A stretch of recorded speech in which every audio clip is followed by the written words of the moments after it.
को मुंहिंजो नालो सोडी कोहली आहे।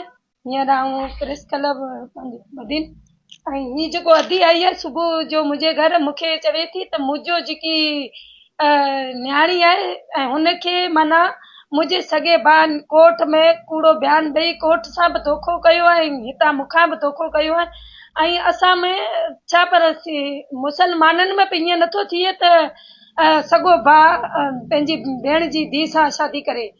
तो इहो मुसलमान में बि कोन्हे ऐं असां हिंदुअनि में बि कोन्हे ऐं हुन कोर्ट सगोरी में वञी हुन हिकिड़ो कोर्ट खे माना हिकिड़ो मज़ाक मश्करी ठाहे ऐं हुन हिकिड़ो कूड़ो बयानु हुते ॾेई ऐं संदसि हिन जी माउ आहे छोकिरी जी हीअ चवे थी त मुंहिंजे सॻे भाउ मुंहिंजी धीउ खे भॼाए ऐं उनखे ॻाल्हियुनि में बिरख लाए ऐं मुंहिंजे खिलाफ़ु माना उनखे करे ऐं उनखे माना माना ख़बर प्यार सां या मोहबत सां पर हुन सां शादी करे छॾी आहे कोर्ट में।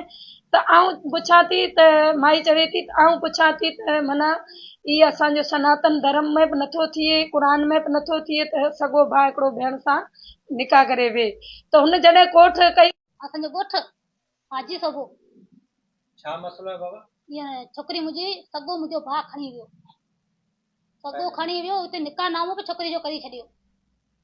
हाणे मुंहिंजी इहो माउ जेको आहे न उहो बि गॾु आहे, मुंहिंजो भाउ बि गॾु आहे, सभु उन निकाह नामो छोकिरी जो करायो आहे।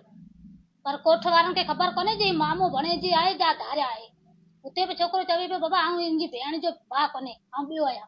कोर्ट सां धोखो कयो। हा धोखो कोर्ट ते बि धोखो कयो आहे। तो जो छोकिरी छा थिए? छोकिरी मुंहिंजी धीउ आहे सॻी। उनखे खणी केरु वियो आहे? जेके नानी जो जेको मुंहिंजो भाउ सॻो मुंहिंजो भाउ राचंद, नानी जो नालो जांजू। किथां खणी विया?